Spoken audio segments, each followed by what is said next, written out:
তো প্রিয় শিক্ষার্থীরা, আশা করি যে যেখানে আছো সুস্থ আছো এবং নিরাপদে আছো, এই প্রত্যাশায় আমি আজকের ক্লাস শুরু করতে যাচ্ছি।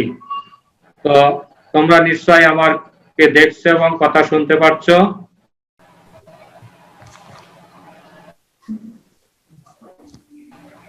তো প্রিয় শিক্ষার্থীরা, আবারও তোমাদেরকে আসসালামু আলাইকুম।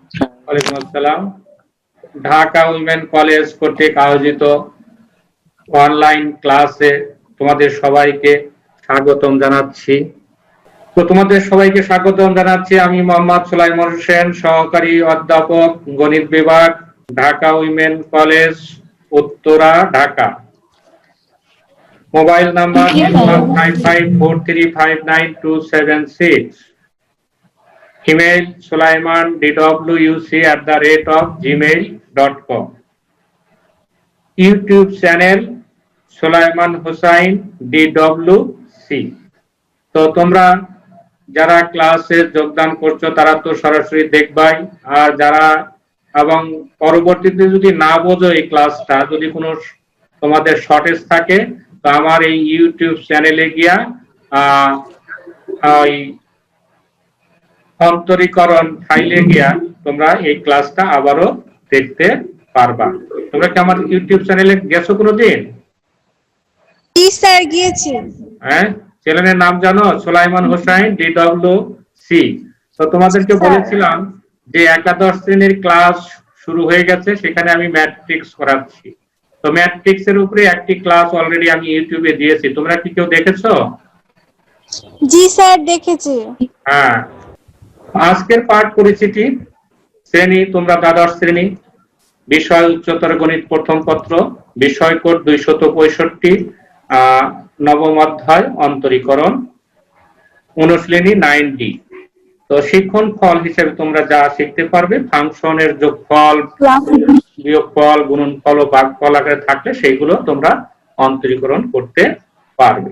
সেই সাথে আজকে আরেকটু সংযোজন করা দরকার ছিল, সংযোজিত ফাংশনেরও অন্তরীকরণ তোমরা করতে পারবে। তো 9D প্রশ্নমালা অনেকটা বড় প্রশ্নমালা। তো মনে হয় এই প্রশ্নমালায় তোমাদেরকে আরো আজকের পরে আরো দুটো ক্লাস নিতে হবে, তাহলে তোমরা মোটামুটি এই 9D প্রশ্নের উপরে মোটামুটি একটা দখল নিতে পারবে। তো ক্লাসের শুরুতেই 9D থেকে যে অঙ্কটা প্রথম নিয়েছি আমি, সেটি হলো x কে পরিবর্তনশীল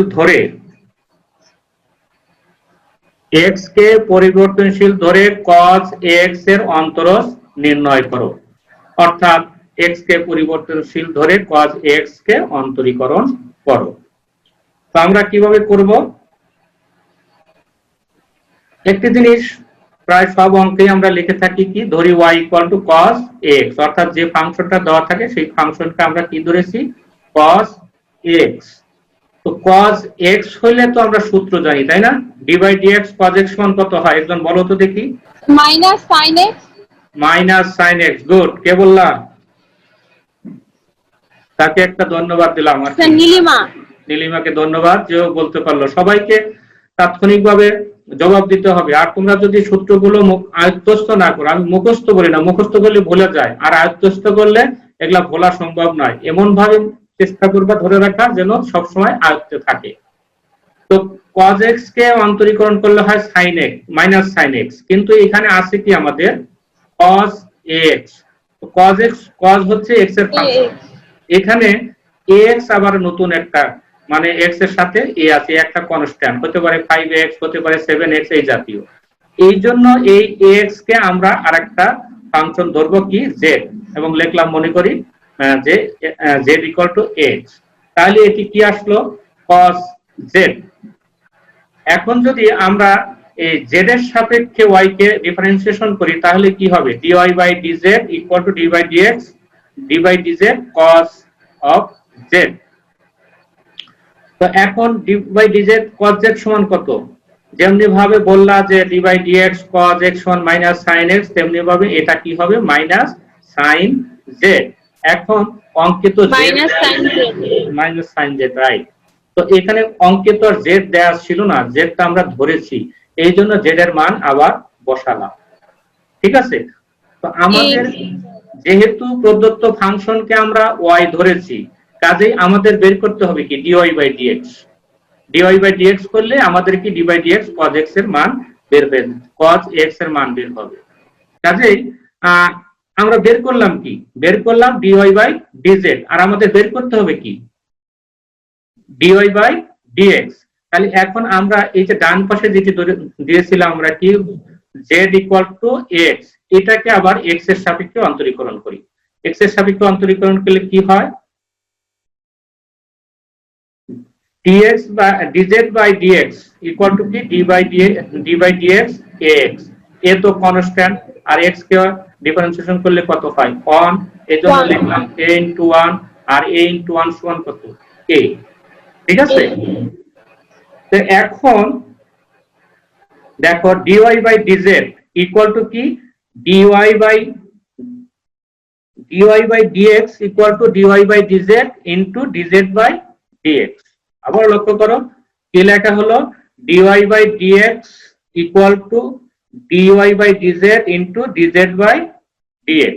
এখন তুমি এখানে dy by dz এর মান বসাও,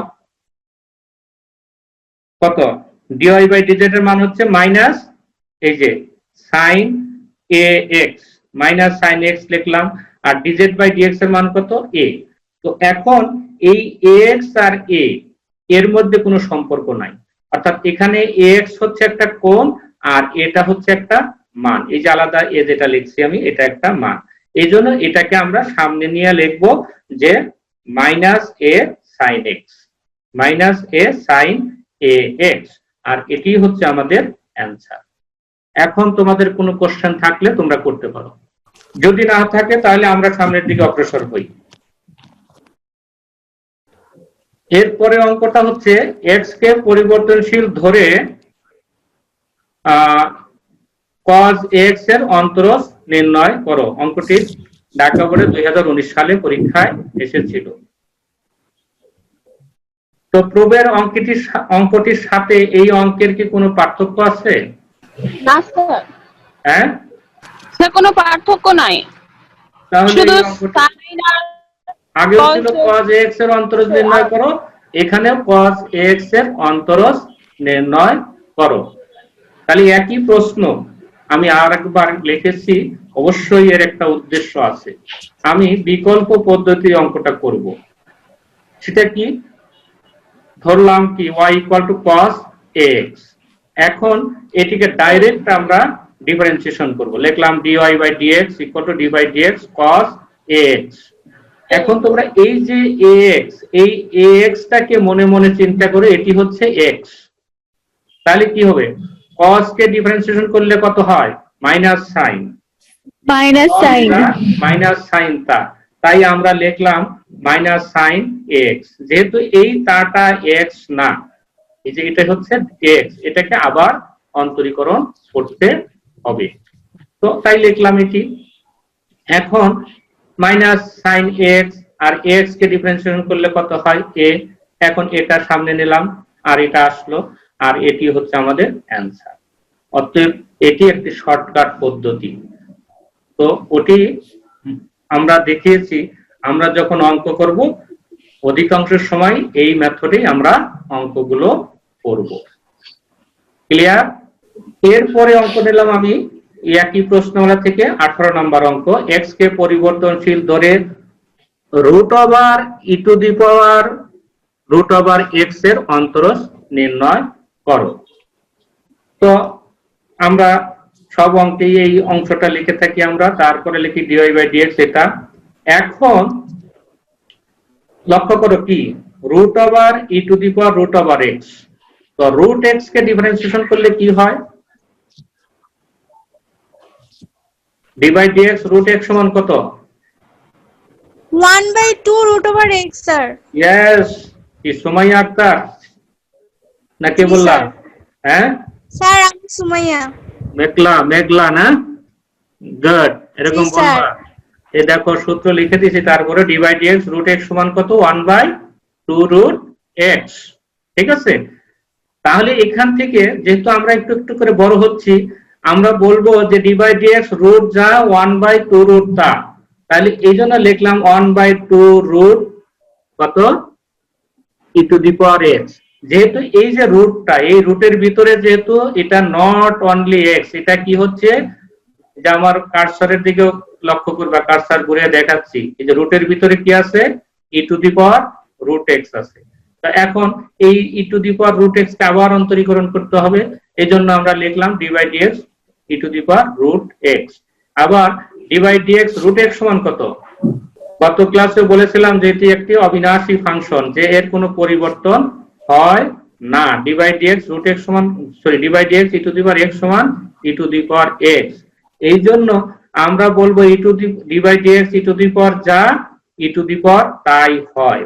তাই লিখলাম যে এই যে এটা লিখলাম, এটা তো আসছিল আমাদের, হ্যাঁ, 1/2 root over e to the power root x ছিল, লিখলাম। আর এটাকে অন্তরীকরণ করলে হচ্ছে ই টু দি পাওয়ার যা, ই টু দি পাওয়ার তাই লিখলাম। তারপরে এই তাটা কত, তাটা হচ্ছে রুট এক্স, এই জন্য ডি বাই ডিএক্স আবার রুট এক্স লেখা হলো। পরবর্তীতে দেখো একটা জিনিস লক্ষ্য করি, যে ডান পাশে যে 1/√x ইন্টু এক্স সমান কত হয়, 1/√x ইন্টু এক্স। তো এই রুট এক্স যা এক্স কে বাদ করলে হয় রুট এক্স। তেমনি ভাবে এই যে কি আছে e to the power root x, আর এখানে আছে কি নিচে root over e to the power root x. তাহলে এটা দিয়ে যদি আমরা এই রুট এক্স দিয়ে যদি আমরা এটাকে ভাগ করি, তাহলে কি হবে, হবে হলো এখানে থাকবে 1/2। লক্ষ্য করো, তাহলে আমার হ্যাং হয়ে গেছিল যার জন্য একটু সমস্যা হচ্ছিল। আচ্ছা দেখো, তাহলে এইটা দিয়ে যদি এটাকে ভাগ করি, এখানে 1/2 থাকলো, এই যে এটি দ্বারা যদি এটিকে ভাগ করি কত হয়, root over e to the power root x. আর এই যে d by dx root x সমান কত, 1/2 রুট এক্স। এখন এই 1/2 আর এখানে আছে 1/2, অর্থাৎ নিচে গুণন করলে কত হয়, নিচে হবে 4 আর রুট এক্স, আর উপরে হলো এটা। আর এটাই হচ্ছে আমাদের এই অঙ্কের অ্যান্সার। এরপরে হচ্ছে 20 নাম্বার অঙ্ক, অর্থাৎ নাম্বার 20 নাম্বার অঙ্কে কি আছে আমাদের, এক্স কে পরিবর্তনশীল ধরে কি করবা, e to the power ln tan of 5x এর অন্তরজ নির্ণয় করো। এটি হলো আমাদের প্রশ্ন। তো আমরা সমাধান করার জন্য ধরলাম যে ধরি y equal to e to the power 2 ln tan 5x, y equal to e to the power 2 ln tan 5x। Ln মানে কি, লগ, তাই না? এখন এই যে 2টা গিয়া এই যে ট্যান 5x এর পাওয়ার হতে পারে, লনের যেমন সামনের থেকে গিয়া পাওয়ার হয়, পাওয়ারটা গিয়া বাম পাশে বসে দিতে পারে। এখানে বাম পাশে আছে, এটাকে আমরা কি করলাম, পাওয়ার করে দিলাম। তারপরে ই টু দি পাওয়ার লন এ, এই যে দেখো লক্ষ্য করে, ই টু দি পাওয়ার লন এ সমান এ হয়। এটি যদি তোমরা বুঝতে চাও তাহলে একটা অঙ্ক করতে হবে, আবার 9, 10 এগুলো করেছো, যে ই টু দি পাওয়ার লন এ সমান এ হয়। আমি কি দেখাবো এটা কেমনে হয়, যদি তোমাদের কিউরিসি থাকে তাহলে বলতে পারো। তাহলে এই যে ই টু দি পাওয়ার লন এ সমান এ কেমনে হয় সেটি আমি দেখিয়ে দিতে পারি। আদারওয়াইজ অঙ্কের ক্ষেত্রে আমরা কি করব, এই যে ই টু দি পাওয়ার যা লন যা তা আমরা লিখবো, এই যে লিখলাম tan 5x হোল স্কয়ার। এখন আমরা অন্তরীকরণ করব। অন্তরীকরণ করলে কি হয়, d by dx equal to d by dx, dy by dx equal to d by dx tan 5x whole square.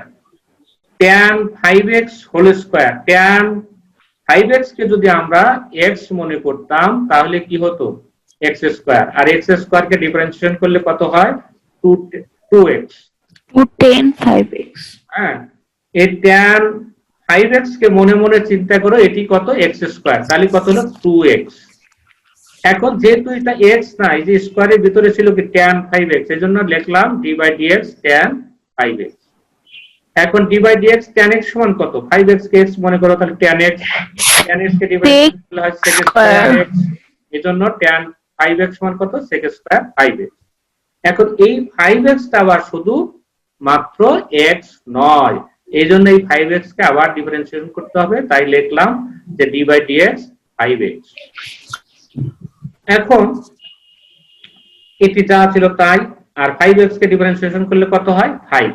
তো এখন এই 5 আর এই 2 গুণন করতে হবে, এগুলোর সাথে 5 এর গুণন হবে না। এই 5 আর 2 গুণন করলে কত হয় 10। তো 10 tan 5x sec square 5x, আর এটি হচ্ছে আমাদের এই অঙ্কের অ্যানসার।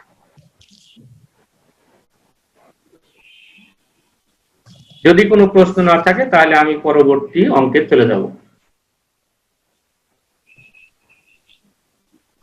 পরবর্তী অঙ্ক হলো x কে পরিবর্তনশীল ধরে sin x ডিগ্রি এর অন্তরজ নির্ণয় করো।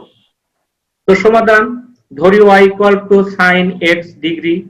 আমরা ক্যালকুলাসে যত অঙ্ক করব সবই কোনগুলা বৃত্তীয় পদ্ধতি থাকবে। বৃত্তীয় পদ্ধতি মানে হচ্ছে রেডিয়ান পদ্ধতি থাকবে, যার বৃত্তীয় পদ্ধতিতে কোণের একক হচ্ছে রেডিয়ান, আর ডিগ্রি হচ্ছে কোণের ষাটমূলক পদ্ধতি, সেখানে কোণের একক হচ্ছে ডিগ্রি। তো যেহেতু ক্যালকুলাসে আমরা যখন কোনো ডিফারেন্সিয়েশন, ইন্টিগ্রেশন এগুলো করব, তখন ডিগ্রি থাকলে তাকে আমাদের রেডিয়ানে নিয়ে আসতে হবে, অর্থাৎ বৃত্তীয় পদ্ধতিতে নিয়ে আসতে হবে। তো আমরা জানি কি, আমরা জানি যে 180 ডিগ্রি সমান কত পাই, জানো না তোমরা? হ্যাঁ সমান পাই নিশ্চয়ই জানো, তাই না? জি স্যার। 180 ডিগ্রি সমান যদি পাই হয়, তাহলে 1 ডিগ্রি সমান কত হবে? পাই বাই 180। x ডিগ্রি সমান পাই বাই 180। তাহলে x ডিগ্রি সমান কত হবে? তাহলে এটাকে x দিয়ে গুণন করতে হবে, অর্থাৎ pi x by 180। Pi by x। Pi x by 180, অর্থাৎ গুণন করলে তো উপরে গুণন হয় 180। হ্যাঁ, পাই x বাই 180। তাহলে আমরা এই x ডিগ্রির পরিবর্তে আমরা কি লিখব? পাই x বাই 180 লিখলাম। ঠিক আছে, এখন আমরা অন্তরীকরণ করি। এখন অন্তরীকরণ করলে কত হয়? dy by dx equal to d by dx sin pi x by 180। এখন এই যে পাই x বাই 180, এটাকে মনে মনে চিন্তা করো x, অর্থাৎ sin যা ডিফারেন্সিয়েশন করলে কি হয় cos তা। sin x কে ডিফারেন্সিয়েশন করলে কি হয় cos x। সূত্র তো চেষ্টা করো, বাসায় যদি পড়ালেখা না করো তাহলে কিন্তু হবে না। এমনও তো হতে পারে যে আমার এই ক্লাসগুলো একাধিকবার যদি তোমরা দেখো ভিডিওতে, তাহলেও তো অনেকটা তোমরা আয়ত্তে নিতে পারো। হ্যাঁ, ডাটা যদি সমস্যা হয় তোমরা এটা ডাউনলোড করে তারপরে কয়েকবার দেখতে পারো। যদি কয়েকবার করে দেখো তাহলে আশা করি তোমরা পরিষ্কার বুঝতে পারবে। তো যেহেতু সাইন যা ডিফারেন্সিয়েশন করলে হয় cos তা, এই cos তা লিখলাম। এই তাটা যদি x না হয় সেই তাকে আবার ডিফারেন্সিয়েশন করতে হয়, তাই করলাম। এখন এটা কি, এটাকে লেখা যায় pi by 180 into x। x কে ডিফারেন্সিয়েশন করলে কত হবে 1। এই জন্য দেখো এটির পরিবর্তে আমরা লিখলাম পাই বাই 180। এখন এই পাই বাই 180 কে আমরা সামনে নিয়ে নেব, সামনে নিয়ে নিলে এটাই হচ্ছে আমাদের এই অঙ্কের অ্যান্সার। এবারে দেখো x কে পরিবর্তনশীল ধরে root over sine root over x এর অন্তরজ নির্ণয় করো। ধরলাম dy by dx লিখলাম। এখন তুমি এই যে সাইন রুট x, এটাকে যদি তুমি z ধরো তাহলে কি হলো আমাদের? তাহলে এই যে রুটের ভিতরে z ধরলে কি হয় রুট z, ডিফারেন্সিয়েশন করলে কত হবে 1/2 রুট z।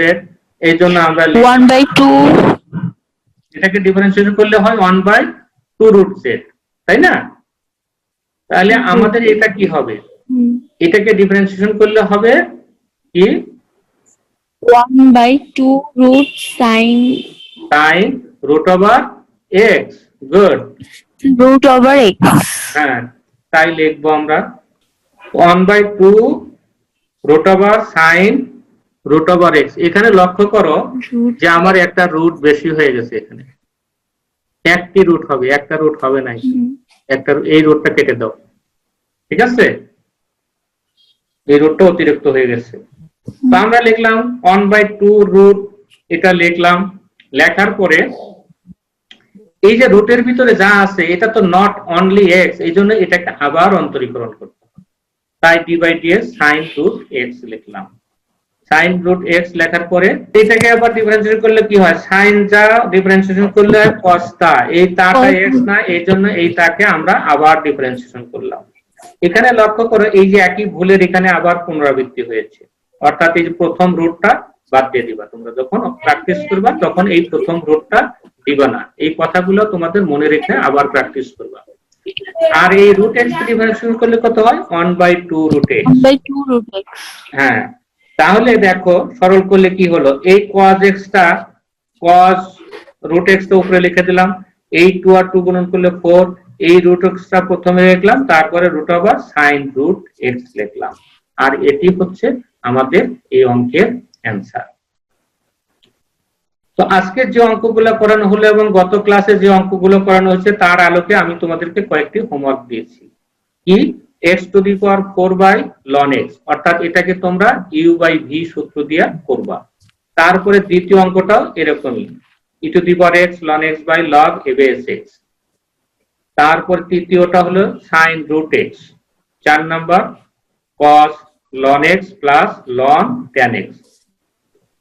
এরপরে আসছে 5 number sin 2x/1 plus cos 2x whole square, এটিও করবা। এটা তোমরা আগে একটু সরল করে নিবা। 5 নম্বর অঙ্কটা, sin 2x এর সূত্র কি, sin 2x এর সূত্র হচ্ছে 2 sin x cos x, আর 1 plus cos 2x এর সূত্র কি, 2 cos স্কয়ার x। তখন 2 ক্যান্সেল যাবে, একটা cos 2x কাটা যাবে, তারপরে অগ্রসর হবা, ইনশাআল্লাহ তোমরা পারবা।